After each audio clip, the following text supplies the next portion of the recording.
बहुत बहुत धन्यवाद। भाषा नाम जननी संस्कृत भाषा, अर्थात संस्कृत भाषा सभी भाषाओं की जननी है, हमारी सांस्कृतिक और बौद्धिक धरोहर का प्रतीक भी है। इस गौरवपूर्ण क्षण पर माननीय राष्ट्रपति जी, आपसे सादर अनुरोध है कि संस्कृत में भारत के संविधान का विमोचन कर इस ऐतिहासिक क्षण को इतिहास में स्वर्ण अक्षरों से सदा के लिए अंकित करने की कृपा करें। संविधान के अंगीकार होने की 75वीं वर्षगांठ पर अब संस्कृत में भी उपलब्ध भारत का संविधान।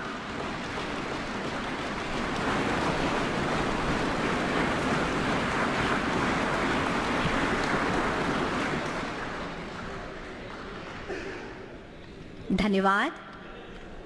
भारत के प्राचीनतम भाषा में मैथिली के उच्चतम स्थान थिक, अतः आपसे सादर अनुरोध, मैथिली भाषा में संविधान का विमोचन करने की कृपा करें। मान्यवर।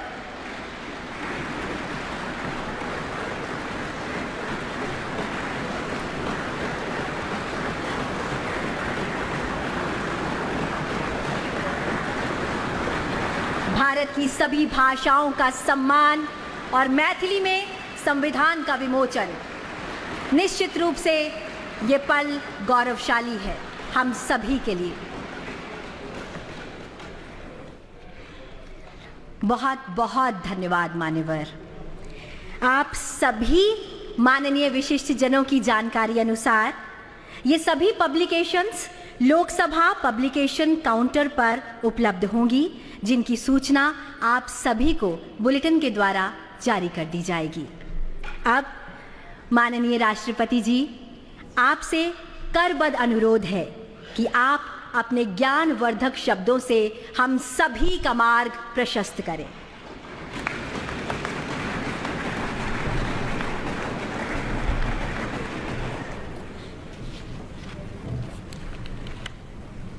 भारत के माननीय उपराष्ट्रपति श्री जगदीप धनखड़ जी, प्रधानमंत्री श्री नरेंद्र मोदी जी, लोकसभा अध्यक्ष श्री ओम बिरला जी, राज्यसभा के उपसभापति श्री हरिवंश जी, राज्यसभा में सदन के नेता श्री जगत प्रसाद नाडा जी, राज्यसभा में विपक्ष नेता श्री मल्लिकार्जुन खड़गे जी, संसदीय कार्य मंत्री श्री किरेन रिजिजू जी, लोकसभा में विपक्ष नेता श्री राहुल गांधी जी, माननीय सांसदगण और प्यारे देशवासी, संविधान दिवस के पावन अवसर पर आप सभी के बीच आकर मुझे हार्दिक प्रसन्नता हो रही। संविधान हमारे देश का सबसे पवित्र ग्रंथ है।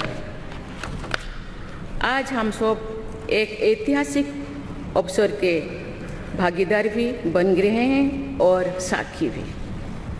75 वर्ष पहले संविधान सदन के इसी केंद्रीय कक्ष में आज ही के दिन संविधान सभा ने नवस्वाधीन देश के लिए संविधान निर्माण का बहुत बड़ा कार्य संपन्न किया था। उस दिन संविधान सभा के माध्यम से हम भारत के लोगों ने इस संविधान को अपनाया, अधिनियमित किया और आत्मार्पित किया था।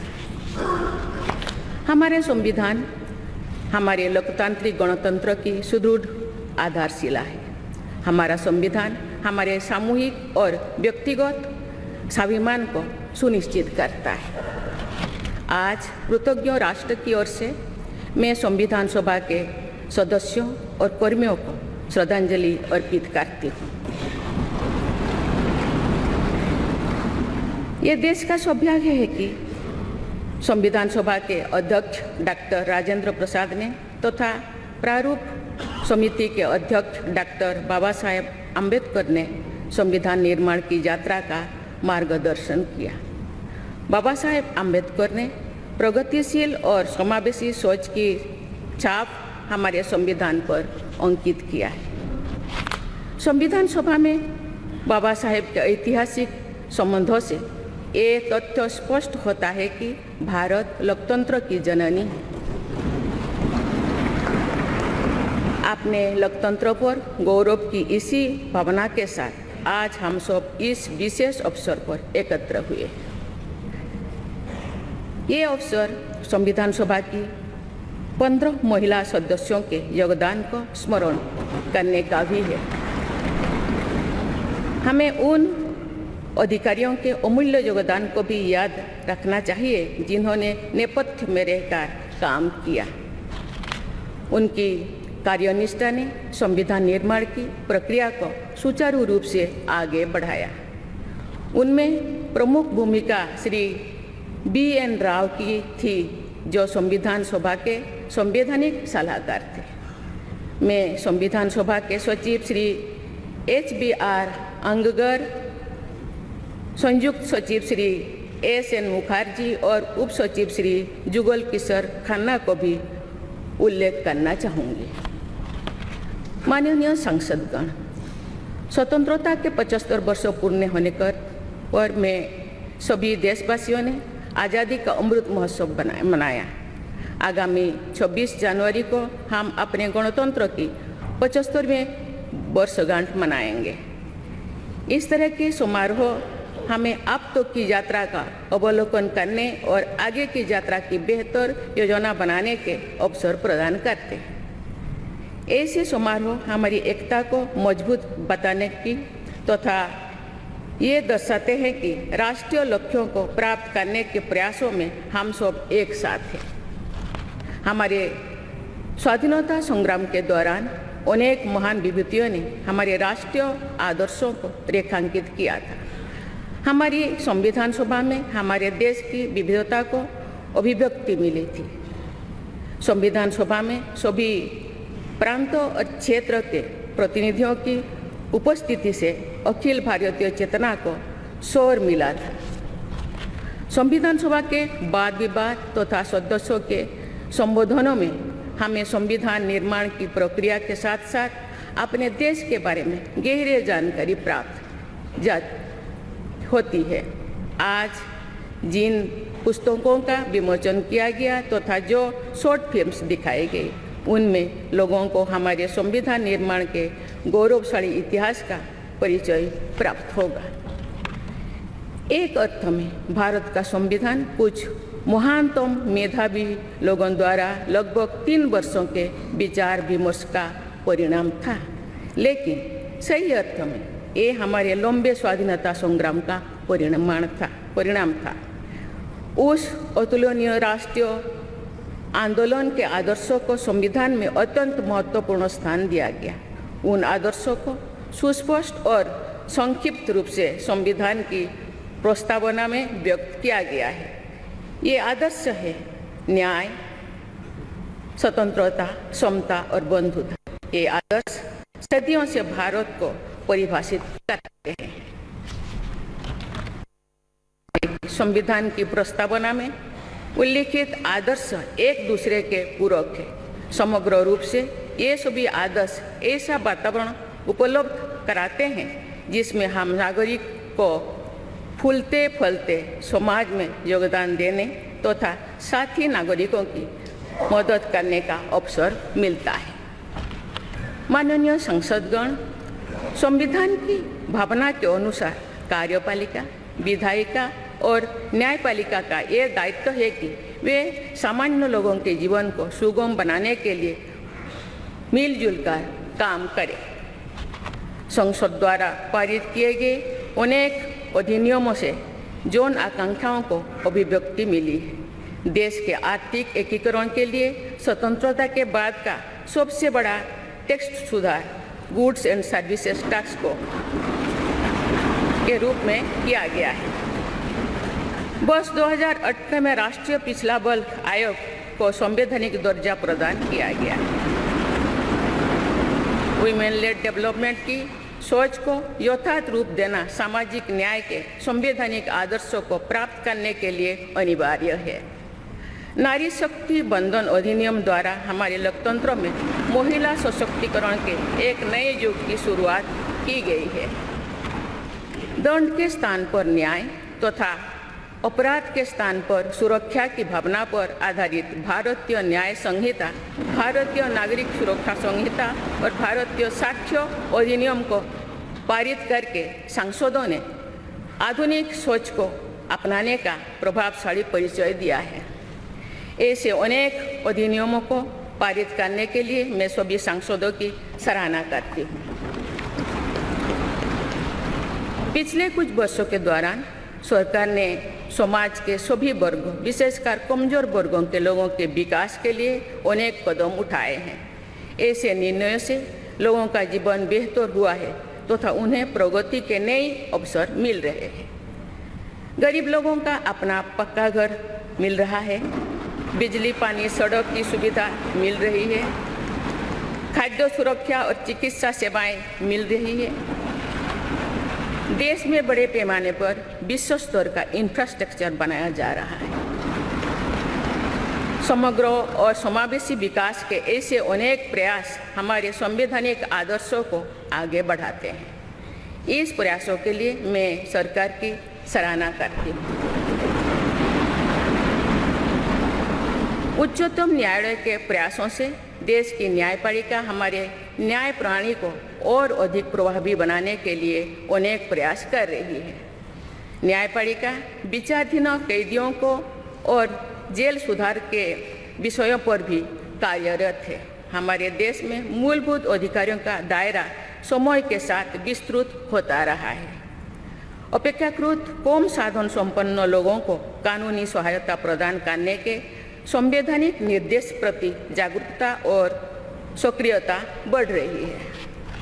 माननीय सांसदगण, कार्यपालिका, विधायिका और न्यायपालिका के साथ साथ सभी देशवासियों की सक्रिय भागीदारी से हमारे संवैधानिक आदर्शों को शक्ति मिलती है।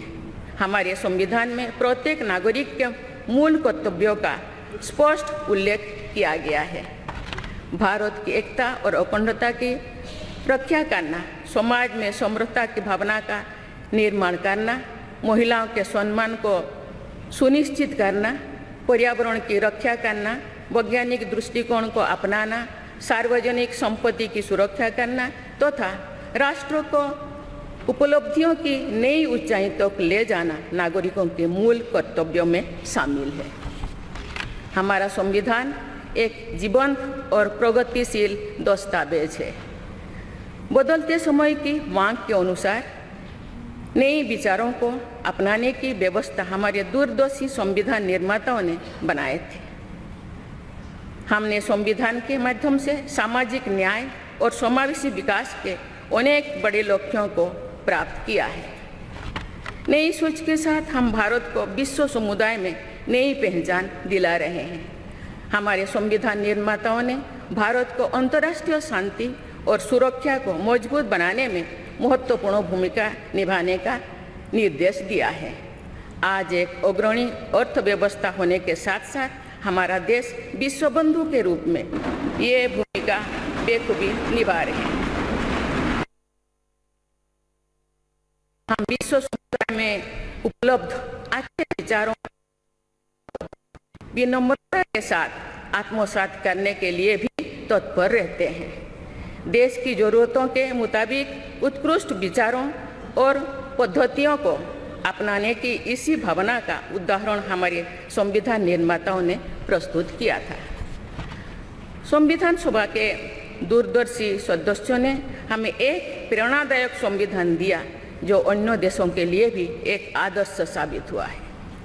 संविधान सभा के अध्यक्ष और मेरे प्रतिष्ठित पूर्ववर्तियों में सर्वप्रथम डॉक्टर राजेंद्र प्रसाद ने वर्ष 1949 में आज ही के दिन अपने भाषण में एक विचार व्यक्त किया था कि संविधान को जीवंत बनाए रखना उन लोगों पर निर्भर करता है जो उसका संचालन करते हैं। उन्होंने ये भी कहा था कि कई चीज़ें जो संविधान में नहीं लिखी जा सकती, उनका संचालन परंपराओं के आधार पर किया जाता है। उन्होंने ये अपेक्षा व्यक्त की थी कि हमारा देश आवश्यक सामर्थ्य अर्जित करेगा और समुचित परंपराएं विकसित की जाएगी। मैं पूरी विश्वास के साथ कह सकती हूँ कि लगभग 3/4 सदी के संवैधानिक यात्रा के दौरान हमारे देश ने उन क्षमताओं को अर्जित करने और आर्थिक परंपराओं को विकसित करने में उल्लेखनीय सफलता प्राप्त की है। हमने जो अनुभव प्राप्त किए हैं, आने वाली पीढ़ियों को उनसे अवगत कराया चाहिए। वर्ष 2015 में सरकार द्वारा 26 नवंबर को संविधान दिवस के रूप में मनाने का निर्णय लिया गया। तब से प्रत्येक वर्ष मनाए जा रहे संविधान दिवस के समारोह से हमारे युवाओं में देश के बुनियादी दस्तावेज यानी संविधान के विषय में जागरूकता बढ़ाने में मदद मिली है। संविधान के प्रति युवाओं में उत्साह को देखकर हम सब देश के भविष्य के प्रति आश्वस्त हो सकते हैं। मैं सभी देशवासियों से अनुरोध करती हूँ कि वे हमारे संवैधानिक आदर्शों को अपने आचरण में डालें, मूल कर्तव्य का पालन करें तथा वर्ष 2047 तक विकसित भारत के निर्माण के राष्ट्रीय लक्ष्य के प्रति समर्पण के साथ आगे बढ़ें। मैं संविधान दिवस के अवसर पर सभी देशवासियों को बधाई देती हूँ। आप सभी को मेरा शुभकामनाएं। धन्यवाद। जय हिंद, जय भारत।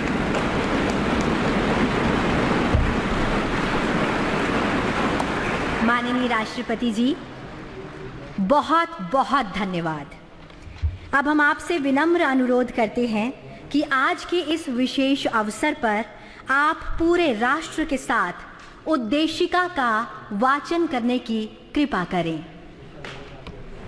आप सभी से भी सादर अनुरोध।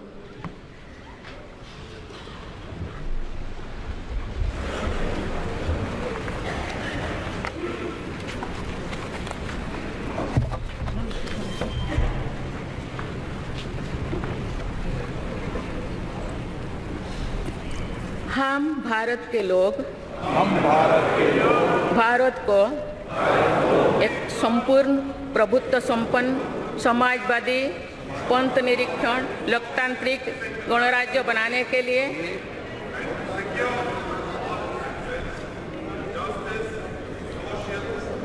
जो था उसके समस्त नागरिकों को सामाजिक, आर्थिक और राजनैतिक न्याय, विचार, अभिव्यक्ति, विश्वास, धर्म और उपासना की स्वतंत्रता,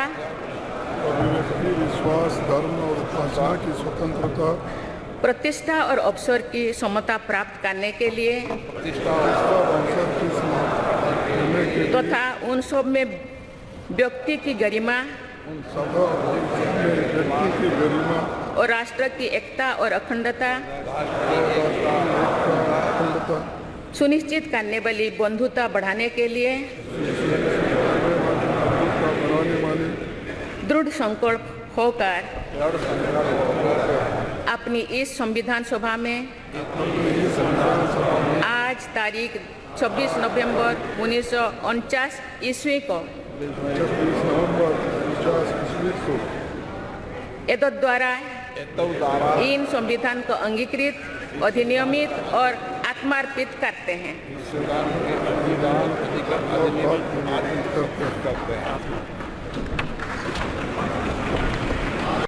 और अब राष्ट्रगान।